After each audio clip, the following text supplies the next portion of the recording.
tubashimiye ko muri kutwumva. Ubwoba bw'imperuka bwaherekeje abantu mu buzima bwabo bwose kugeza na n'uyu munsi, binyuze mu nkuru, mu madini no mu myemerere. Kuva twagera ku isi twabayeho twikanga irangira ry'isi, kandi ntabwo twibeshya kuko amasomo y'ibinyabuzima agaragaza ko igihe ntarengwa ku nyoko y'ikinyabuzima cyose ari amamiliyoni make y'imyaka. Twebwe bitekerezwa ko turi hano ku isi kuva ku myaka miliyoni 6 ishize. Kuva isi yabaho higeze kubaho kurangira kw'ibinyabuzima byariho hakaza ibindi. Natwe nuko twaje ku isi, kubera ko mbere yacu hano ku isi hari ibindi binyabuzima, ariko ibyo ngibyo isi yabyo yararangiye. Imperuka yabyo twavuga ko yageze. Uyu munsi ubuhanga bw'abantu n'ikoranabuhanga ryabo bibafasha kumenya ibyago bishobora gushyira iherezo kuri iyi si yacu. Ndabasuhuje, nitwe Sidras Nemeye. Iki ni ikiganiro ubucukumbuzi nk'ibisanzwe gica kuri RTV 250. Ugira muri ukanda subscribe kuri YouTube channel yacu. Kuva hano turi ku isi kugera ku zuba, nkubwire ko harimo kilometero miliyoni 150. Iyi ni intera nziza cyane ituma tudashya ndetse ikanatuma tuticwa n'ubukonje. Hano turi niho hujuje ibisabwa byose kugira ngo ubuzima bushoboke. Iyi si dutuyeho imaze imyaka miliyari 4 na miliyoni 500. Muri icyo gihe inyanja, ubutaka ndetse n'ikirere twabigezemo ndetse tunabituramo. Twebwe abantu twageze hano ku isi mu myaka miliyoni 6 ishize. Ubwenge bwacu bwadufashije kubaho ndetse no kubana n'ibintu byose basanze ku isi, maze buhoro buhoro byose turabitegeka. Ubu ngubu birasa nkaho nta kintu na kimwe kiri hano ku isi tutakigenzura. N'urupfu twatangiye inzira zo kurutinza, tugamije ko umunsi umwe twazarukuraho burundu. Uyu munsi turarenga miliyari 7 ku isi. Turacyubaka inzu zacu tugana mu kirere, ku buryo ubu dufite imiturirwa utabasha kurebesha ijisho ngo ubone aho igarukira.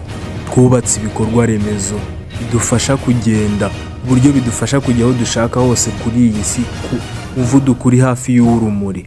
Twubatse itumanaho rikomeye ku buryo dutumanaho twese icyarimwe ko turi ku isi, kandi mu buryo bwihuse cyane aho ari hose ku isi. Twasobanukiwe cyane ibirebana n'ikoranabuhanga, ingufu, ndetse tugeze ku rwego rwo kuvumbura amayobera y'ubuzima. Turi ibihangange kuri uru rwego, ariko iyi si yivumbagandanyijeho gato batwoherereza ikiza runaka cyangwa icyago nk'umwuzure, inkongi z'imiriro cyangwa se umutingito, inkubi y'umuyaga cyangwa amapfa. Dupfukama hasi tukarira ikinyabuzima kitishoboye. Intege zose twari dufite zihita ziba ubusa. Iyi si ni igihangange gikomeye, ariko ibiza kamere bishobora kuyirangiza burundu. Twasomye iby'imperuka kandi twigishwa iby'irangira ry'isi. Twabwiwe ko tutazi umunsi n'igihe, ni nayo mpamvu duhorana ubwoba. Ikibaye cyose dukeka ko cya gihe cy'imperuka kigeze. Abashakashatsi mu by'ubumenyi bw'isi ntabwo babona iby'irangira ry'isi nk'uko Bibiliya ibitubwira, ko bararyemera. Dore ibyo batekereza ko bishobora kuzarangiza iyi si. Kuva twagera ku isi twakoze ibyo dushoboye byose kugira ngo ubuzima bwacu buryohe, kandi twabigezeho. Gusa buri gihe ahazaza tuharebana ubwoba n'umuhangayiko no gushidikanya kwinshi, kubera ko tuzi yuko bitajya birangira neza. Ni twebwe batware b'iyi si, ariko turabizi neza ko ishobora guhinduka umuyonga igihe icyo ari cyo cyose. Dukurikije ibyo twumvishe mu mateka, tugashingira ku byo twishakashakiye, turabizi neza ko abantu nk'inyoko tuzava kuri iyi si, nk'uko n'ubundi dusanzwe tuyivaho neza kuri iyi si nk'urupfu. Igihe kiragera twese tugapfa. Dinosaur, inyamabere nini, ndetse n'izindi nyamaswa zabaye ku isi mbere y'uko abantu bayibaho, zose zagiye zicika ku isi, ndetse n'inyoko yazo ikavaho buhoro buhoro bitewe n'ikiza kamere. Muri make imperuka yazo yarageze. Ikintu gihangayikishije abantu ntabwo ari ukumenya niba bazava ku isi, ahubwo ni ukumenya igihe bizabera n'inzira bizanyuramo.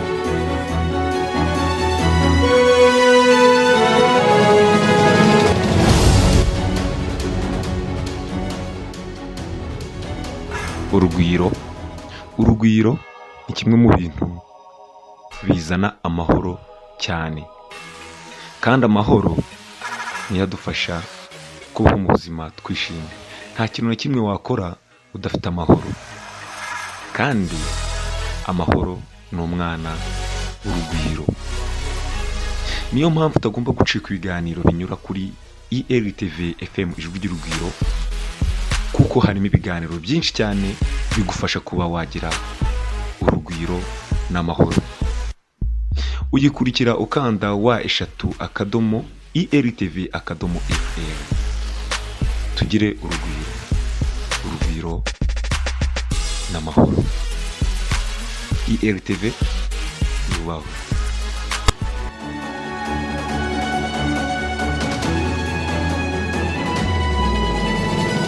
Umunyamateka witwa Rick Mary yakoze ubushakashatsi ku bwoba n'umuhangayiko abantu bagirira ahazaza, cyane cyane irimbuka ry'isi. Yanabyanditseho igitabo yise L'Homme de la Fin du Monde, kuva ubwami bw'abami bw'abaromani bwasenyuka mu mwaka wa 476 nyuma ya Yesu. Rick Mary yabaharuye umuhanuzi 183 bwose buvuga ku irangira ry'isi. Ubuhanuzi buvuga ku iherezo ry'isi buri wese yigeze kubwumvaho. Bamwe muri twe hari n'umunsi twigeze dutegereza yuko isi iri burangire. Mu myaka 2700 ishize, amazi y'inyanja y'umukara yigeze kuzamuka mu buryo butari bwaratekerejwe, maze abantu batangira gutekereza yuko imperuka igiye kuba inyuze mu mwuzure. Icyorezo cy'ubushita nacyo cyahitanye amamiliyoni y'abantu mu Burayi mu mwaka w'1300. Nacyo cyatumye abantu batangira gutekereza ko umunsi w'urubanza rwa buri muntu ugeze. Rick Mary atekereza ko abantu bagira ubwoba bw'ibintu bitatu iyo bigeze ku gutinya irangira ry'isi. Hari ubwoba bw'ibintu babona batazi, hari ubwoba bw'ibintu batabona, n'ubwoba bw'ahazaza. Kenshi dutekereza ko isi izarangizwa n'ibintu tutazi ibyo ari byo, izaturuka munsi y'ibirenge byacu cyangwa hejuru y'imitwe yacu, hejuru cyane mu isanzure. Ibi dufite impamvu yo kubitinya, kubera ko n'ubundi hari igihe byigeze kurangiza isi mu myaka ya kera cyane. Iterambere rya siyanse ryatugaragarije ko ikintu icyo ari cyo cyose kiri kuri iyi si kigera igihe kikarangira kikavaho. Iri terambere rya siyanse n'ubushakashatsi byanagaragaje ko isi iteyemo mu buryo rimwe na rimwe yivumbagatanya ikarimbura ibiriho byose. Mu magambo make, abahanga mu bya siyanse ndetse n'abanyamadini ndetse n'abayoboke babo b'iyobokamana bose bahuriye ku kwemera imperuka. Bose bemera kwibaho kandi kizanabaho. Iri rangira ry'isi rishobora kuzaba risa rite? Ni ibihe byago bishobora kuzatugwirira? Icyago cya mbere gishobora kuzagwirira isi ukurikije uko bitekerezwa gishobora kuzaturuka mu kirere. Ikirere ntago tukizi cyane, ntago tugigeramo kenshi cyangwa se ngo tugeremo byoroshye. Kubw'iyo mpamvu cyabaye cyita rusange ku buhanuzi bwinshi mu mateka y'isi kuva yabaho. Abantu babayeho kera bakunze gutekereza ibintu byinshi ku kirere. Ikintu cyose babonaga mu kirere bazaga icyo gishatse kuvuga. Inyenyeri nshya mu kirere baga ari ikimenyetso cy'ibyago bigiye kugwirira isi. Kubemera Umukiza Yezu yavutse, ikirere cyarifashishijwe cyane mu kumenyekanisha aya makuru. Yanapfuye nabwo niko byagenze. Rwagati mu kirere izuba rihaba ryasengwaga na benshi batuye ku isi kera cyane mbere yacu. Ni naryo bifashishije mu gukora indangaminsi za mbere zabayeho. Gusa amabanga yaryo akomeje kudashobora kwinjirwamo n'uwo ari we wese.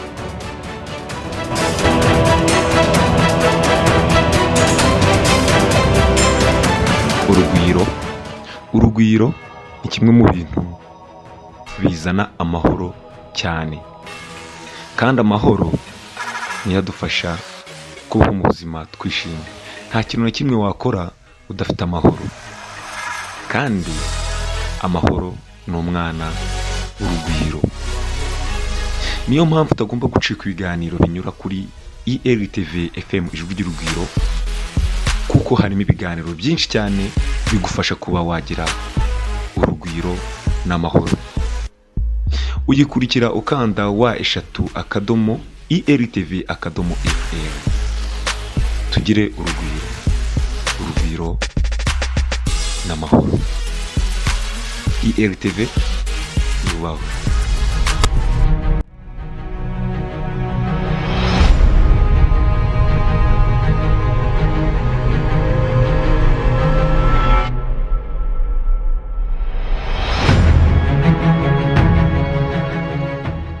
Uyu munsi twebwe twaje guharira ivuka ry'umukiza Yesu. Bo bawitaga Sol Invictus. Abamaya bo bajyaga baha izuba ibitambo. Ibingibi byabaga ari ibitambo by'abantu. Batekerezaga ko amaraso y'aba bantu ari yatuma izuba rikomeza gucana ndetse rigasusurutsa isi rikeza imyaka. Iyi myizerere yose yarazimye, ntabwo ikibaho, ariko izuba ryo riracyagenzura ubuzima n'imibereho byacu. Ntabwo ritugenzura kubera ko ritubeshejeho byonyine, ahubwo rinagenzura ahazaza hacu, ndetse binatekerezwa ko ari ryo rizatwica. Isi yaba izarangizwa n'izuba? Siyansi yatwigije ko izuba tubona hejuru yacu ridatuje nk'uko ritwiyereka buri gitondo. Izuba ni ikibumbe cya rutura kigizwe n'uruhurirane rwa za gazi harimo helium na hydrogen. Rikubye isi yacu inshuro 109 mu bunini. Mu mutima waryo hahoramo ibikorwa byo kwivumbagatanya ndetse no kwihinduranya bikozwe n'ingufu za nucleaire ririmo. Uku ni ukwivumbagatanya kubaho iyo gazi ya hydrogen irimo kwihinduramo helium. Ubushyuhe buri hano ni dogere Celsius miliyoni 15. Ibyumviro byawe ntabwo bifite ubushobozi bwo gukeka uko ubu bushyuhe bumeze. Ku kwivumbagatanya kwaryo rero kujya guteza ibyitwa kuruka kw'izuba, eruption solaire, kwa kundi ibirunga biruka ibikoma by'umuriro. Izuba naryo rijya ricira umuriro mwinshi cyane. Ni umuriro mwinshi ryohereza. Uyu muriro igihe wagera ku isi ugahita ushyira iherezo ku gisekuru cyacu cyose. Mu Bubiligi hari ikigo cy'Uburayi gishinzwe iby'iteganyagihanzure. Iki kigo kimaze imyaka myinshi cyane gihoza ijisho ku zuba kugira ngo ritazadutungura rikadutwika. Ku butaka bafite amatelescope cyangwa se ibyuma kabuhariwe bireba mu kirere, babyitegereza buri gikorwa cyose gikorwa n'izuba. Mu isanzure ahari ubushyuhe budashobora kwangiza ibikoresho byabo, bafite ibyogajuru byitegereza bigafata amajwi n'amashusho ya buri gikorwa cyose kidasanzwe gikozwe n'izuba. Iwape Karutam niwe uyobora gahunda ishinzwe izuba aho mu Burayi, bayise Space Weather. Ni nk'uko umuriro mwinshi waba urimo kugurumana noneho hakagira ikintu kiza kuwuhungabanya, bigatuma hari uduce twawo tugenda tuwuvaho tukajya ukwatwo, tugatumbagira cyangwa se tukamanuka bitewe n'aho umuriro uherereye. Ubundi umuriro uri mu zuba ubumbiye muri kiriya kibumbe tubona ari umuhondo, ubifashijwemo na za rukuruzi. Izo rukuruzi rero iyo zigize ikibazo by'ibibumbe by'umuriro bijya biva ku zuba bikamanuka byerekeza hano ku isi, biba bifite ingufu zingana nuko waturikiriza bombe za nucleaire zingana miliyoni. Icyarimwe haba hari amamiliyari y'amatoni y'ibinyabutabire aba arimo kwisuka mu isanzure akoresha ingufu nyinshi cyane. Iyi riruka ry'izuba ribayeho cyerekeza isi irimo, ibyo bintu byose bimanuka bitwerekezaho ku muvuduko munini cyane, miliyoni menshi y'ibirometero ku isaha. Amahirwe dufite nuko hari rukuruzi zizengurutse izuba ziturinda ibintu nk'ibyo ngibyo zikabibuza kutugeraho. Izo rukuruzi biyobya zikabyohereza mpera z'isi, iy'epfo n'iya ruguru. Andi mahirwe tugira ni uko iyi miriro zifite ingufu n'ubukana uyu mubumbe wacu ushobora kwihanganira. Igihe izuba ryakohereza bene iyi mihengeri y'umuriro ifite ingufu nyinshi cyane, maze izo ngufu zigatwika cyangwa se zigahindura imikorere y'ikirere cyacu, byatangira byangiza ibimenyetso bisorwa n'ibyogajuru mu kirere. Uburyo bukoreshwa mu kuyobora indege, inzira z'amashusho ya za televiziyo, interineti na za telefone zigendanwa, ibyo byose byahita bihagarika gukora. Itumanaho ryose ryo ku isi ryahita rihagarara. Ntabwo byarangirira ahangaha gusa, kubera ko rukuruzi imeze nk'igifuniko funitse isi itihagarika gukora akazi kayo ko kurinda isi. Ibi byaterwa n'uko bya bice by'izuba aba byayiguyeho byaba byahuye n'ibinyabutabire bigize iyo rukuruzi, maze bikarema umuriro mwinshi cyane w'amashanyarazi.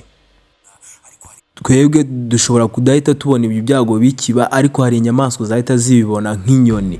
Inyoni zo zabibona mbere y'izindi nyamaswa kubera ko zo zifashisha rukuruzi y'isi mu kuguruka.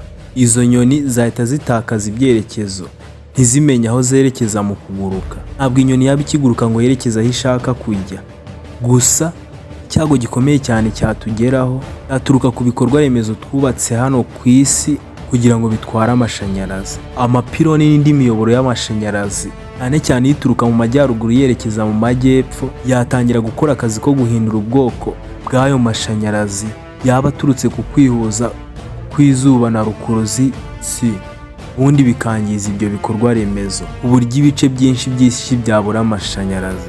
Mu 1989 habayeho iruka ry'izuba bihagarika amashanyarazi muri Quebec, aho ni muri Canada, bituma agace kose ka Quebec kajya mu mwijima. Mu 2003 ibingibi byisubiyemo mu majyaruguru y'Uburayi. Gusa iruka ry'izuba rikomeye ryabayeho ingaruka nyinshi yabaye mu 1859. Iki gihe ihengeri yoherejwe n'izuba yageze ku isi yose, bituma itumanaho rikoresheje interinete grave rihagarika gukora. Ikintu nk'iki ngiki kiramutse kibaye uyu munsi yose yamera nk'ihagaze. Ubwikorezi, itumanaho rikoresha ikoranabuhanga, amashanyarazi, ibyo byose nta na kimwe cyakomeza gukora. Abahanga mu bumenyi bw'isi bavuga ko iruka ry'izuba cyangwa se imihengeri y'izuba nk'iyi ngiyi mu myaka iri hagati y'100 na 500. Iruka yabayeho mu myaka 150 ishize, bivuze ko tuyitegereje guhera uyu munsi ku myaka 350 iri imbere. Nibibaho bizapfukamisha hasi iki gice sekuru cyacu, kubera ko dufite ibikorwa remezo byinshi biduhuza kandi bisa nk'aho ari byo tubakiyeho ubuzima bwacu bwose. Bitekerezwa ko umujinya w'izuba ushobora gukuraho ibyo twagezeho byose ukadusubiza mu buzima twarimo gitangira kugendesha amaguru. Uratekereza ko iri ngiri ryaba ryo rangira ry'isi? Inyenyeri yacu yitwa izuba dushyushya ikanatumurikira kuva twabaho, ntabwo izabaho iteka ryose. Izuba rifite imyaka miliyari 4 na miliyoni 600. Irakuze cyane ugereranije n'inyenyeri n'indi mibumbe iri mu isanzure. Kuva ryabaho, ububasha bwaryo bwo kumurika no gushyushya ntabwo bwigeze buhagarika kwiyongera. Iracyashyushya isi yacu kandi izakomeza no kuyishyushya rikomeza gusaza. Uruhererekane rw'ubushyuhe budashira nirwo ruzakurikiraho rero. Buhoro buhoro amazi y'inyanja azagenda agabanuka kubera izuba ryinshi. Amazi azagenda akama kubera izuba azagenda agere mu kirere yabaye umwuka nk'uko bisanzwe, ngira ngo ibyo turabizi. Uwo mwuka wahoze ari amazi uzorohereza ibyitwa effet de serre, ari byo byo gufunga ikirere, maze ubushyuhe buri ku isi nibobora inzira ibutambutse ngo bujye mu isanzure. Ubushyuhe ku isi bugakomeza buzamuka. Hagati y'uyu munsi n'imyaka miliyari igiye kuza, bitekerezwa ko ikirere cyacu kizaba gifite degrees Celsius 400 z'ubushyuhe. Ubu ni ubushyuhe bw'amazi arimo kubira ubukubye inshuro 4. Iki gihe nta mazi azaba akiri hano ku isi. Birumvikana ko nta kinyabuzima na kimwe kizaba gishobora kuba hano ku isi.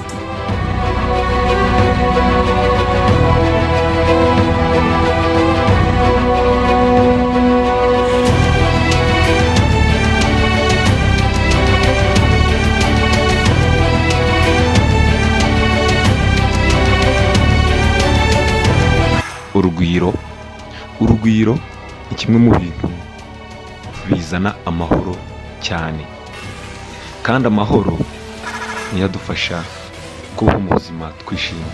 Nta kintu na kimwe wakora udafite amahoro, kandi amahoro ni umwana w'urugwiro. Niyo mpamvu utagomba gucika ibiganiro binyura kuri ELTV FM ijwi ry'urugwiro, kuko harimo ibiganiro byinshi cyane bigufasha kuba wagira urugwiro n'amahoro. Uyikurikira ukanda *ELTV_FM. Tugire urugwiro n'amahoro. ELTV yubaho.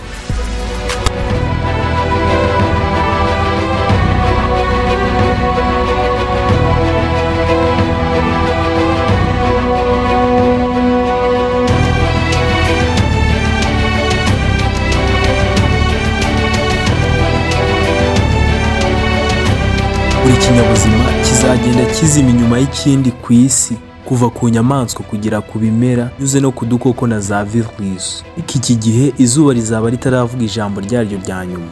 Yuape Karutama, uyobora gahunda ishinzwe izuba, ikigo cy'Uburayi gishinzwe isanzure, bitekerezwa ko iki gihe iri zuba rizabyimba nk'igipurizo bazemo umwuka, rizamira Mercure hanyuma Venus, ariko bitekerezwa ko uko kubyimba kwaryo agarukira ku nkengero z'isi, ku marembo y'isi. Iki gihe ubushyuhe hano ku isi zabubarirwa mu bihumbi bya dogere Celsius. Bitekerezwa ko kubera ubwo bushyuhe isi izashonga. Iki gihe nibwo izuba rizaba rirangije ukubaho kwaryo, kubera ko rizashonga iraho rikonje rihinduka inyenyeri yapfuye. Aha noneho isi izaba irangiye.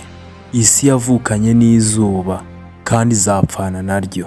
Iyi ni inzira imwe mu zitekerezwa ko isi izarangiramo.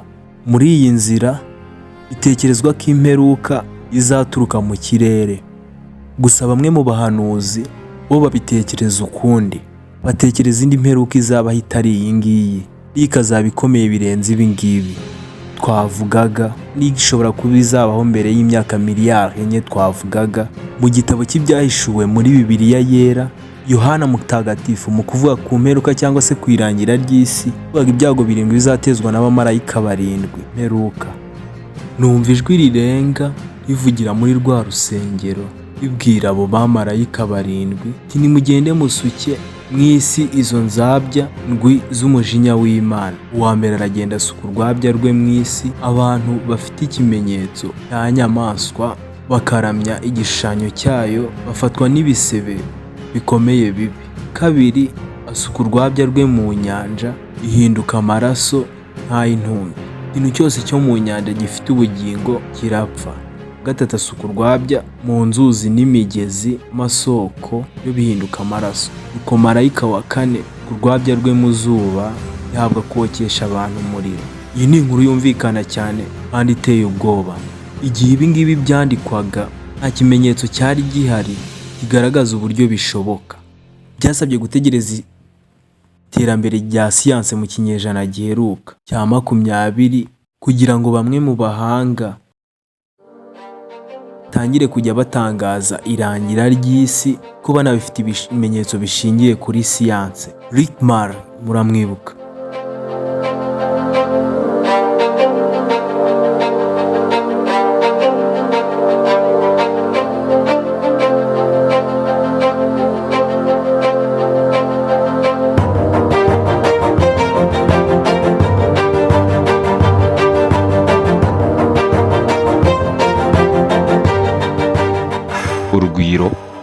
Urugwiro ni kimwe mu bintu bizana amahoro cyane, kandi amahoro niyo adufasha kubaho mu buzima twishimye.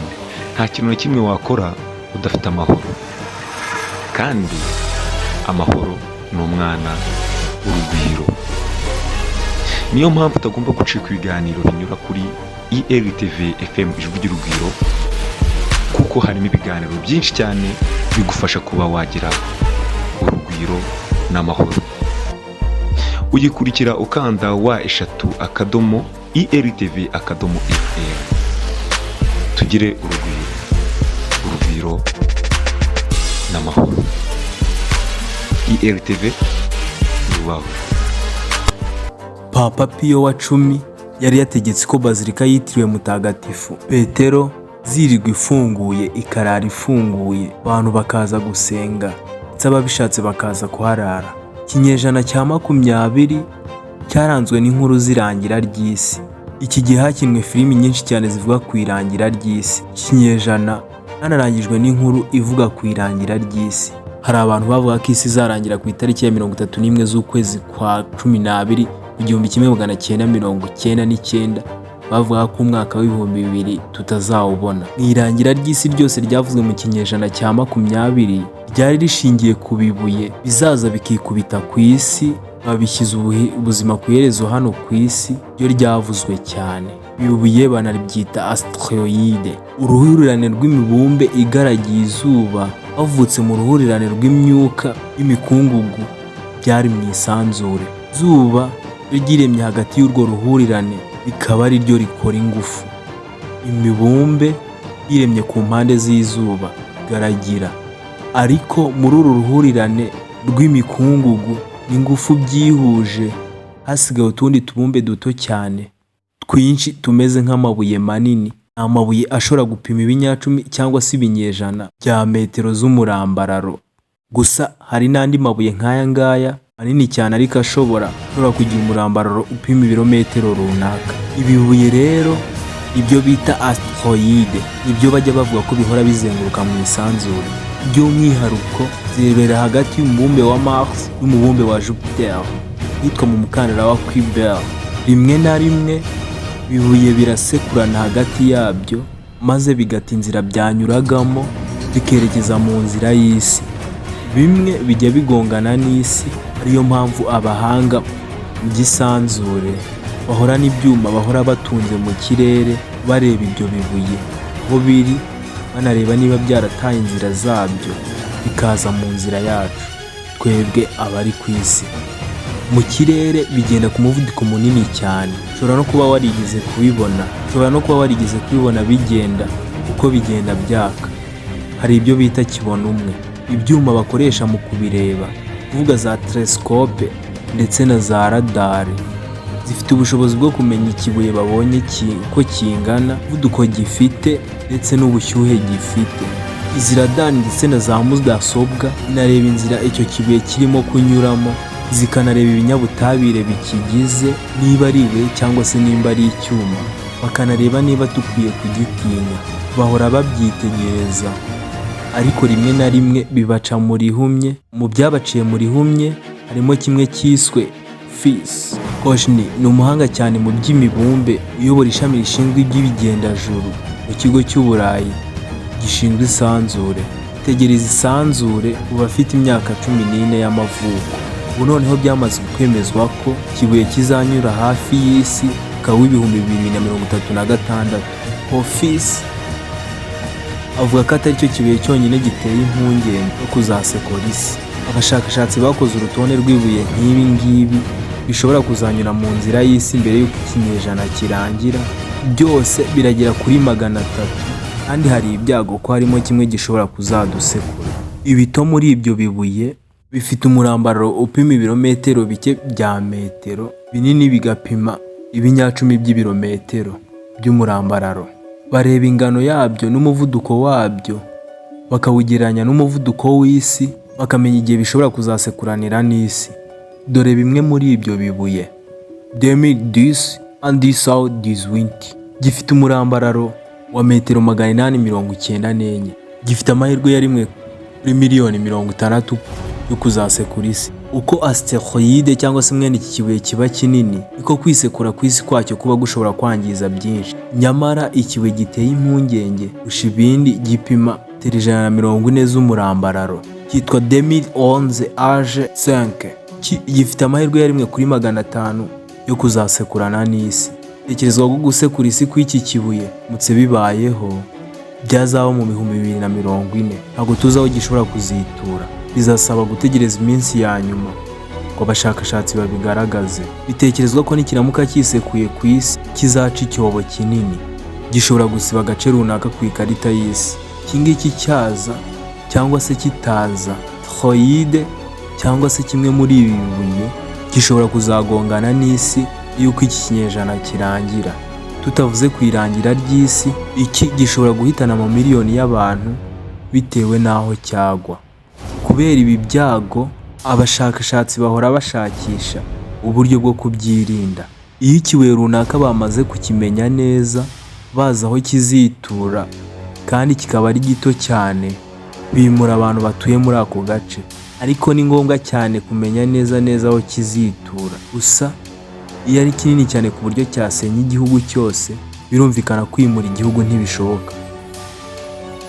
Twebwe ntago tuba tubizi, ariko bahora mu kazi ko kuyobya ibi bibuye kugira ngo binyure indi nzira itazatuma bihura n'isi. Bumwe mu buryo butekerezwa mu kubiyobya ni ugukora ikiyogajuru kinini kandi kiremereye kurusha ikibuye runaka bashaka kuyobya, ubundi icyo kiyogajuru kikagenda kikakigonga, kigakikura mu nzira kirimo, ku buryo kitazagonga isi. Nk'uko twabibonye muri za filime, dushobora no kohereza ibisasu byose bya kirimbuzi dufite bikajya guturitsa bimwe muri ibyo bibuye, cyane cyane igihe ikibuye kigambiriwe ari kinini cyane ku buryo cyasenya isi yose. Gusa ibi ngibi ni ibyo kwitondera kuko bivugwa na Diedrich Koshny, umuhanga cyane mu by'imibumbe uyobora ishami rishinzwe n'ibyendajuru bitangaje. Uburyo bwiza ni uguturikiriza icyo gisasu iruhande rw'iyo asteroide ku buryo ingufu z'icyo gisasu itaziyobya icyo kibuye cyangwa se iyo asteroide ikanyura ku ruhande bityo ikava mu nzira y'isi. Ibi bibuye tuvuga by'abantu bashobora kugenzura, ariko hari ibindi tudashobora kugira icyo dukoraho kubera ubunini bwabyo. Ibi ni ibishobora gukuraho isi yose nk'uko tuyizi. Ni ibipima imirambararo y'ibirometero byinshi. Amahirwe dufite ni uko ubunini bwabyo bituma abashakashatsi babimenya ko byakabaye n'umubare wabyo. Nta na kimwe muri byo kigaragaza ko gishobora kuzadusekura vuba none ahangaha, cyafite amamiliyoni y'imyaka miliyoni runaka y'umutuzo. Ariko kimwe muri byo kigeze kwisekura ku isi gikuraho 2/3 by'ibinyabuzima byari ku isi icyo gihe. Iki nicyo bitekerezwa ko cyakuye ku isi inyamaswa zatubanjirije zitwaga dinosaures.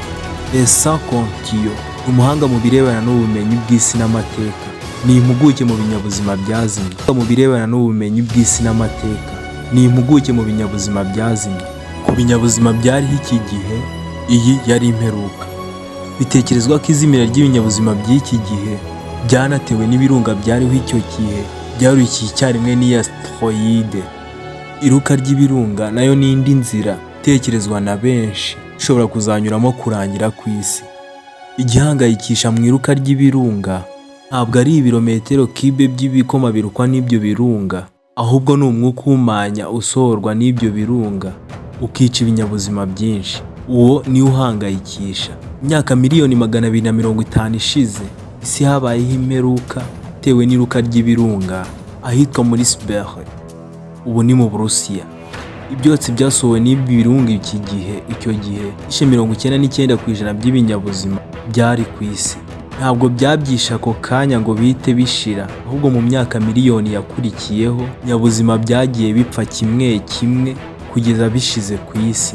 Ibi bivuze ko mu myaka miliyoni 250 ibinyabuzima byarokotse byari 1% by'ibyari biriho icyo gihe. Hagiye havuka ibindi, none dore ko ibinyabuzima biri ku isi bingana natwe turimo. Birasa n'ibishimangira ko buri gihe iyo habayeho imperuka ibinyabuzima bivaho hakavuka ibindi. Birashoboka cyane ko kimwe mu biza bikamaraho ibinyabuzima ku isi kizongera kubaho. Ntawe uzi niba kizaturuka mu kirere cyangwa munsi y'ubutaka. Ibi bishobora kuzabaho bitewe n'imiterere kamere y'isi, ko bishobora kuzaterwa n'ibikorwa by'abantu byahinduye isi kubera ko ibindi binyabuzima byigeze biba kuri iyi si ngo biyihindure nk'uko abantu babikoze. Ninde ushobora kumenya igihe n'uburyo ibi ngibi bizabamo? Naho dushoreje iki kiganiro. Ugikurikira unyuze kuri YouTube channel yacu URTV250 cyangwa ukajya kuri website yacu www.urtv.fr. Byakugejeho iki kiganiro ni Nemeye Esdras.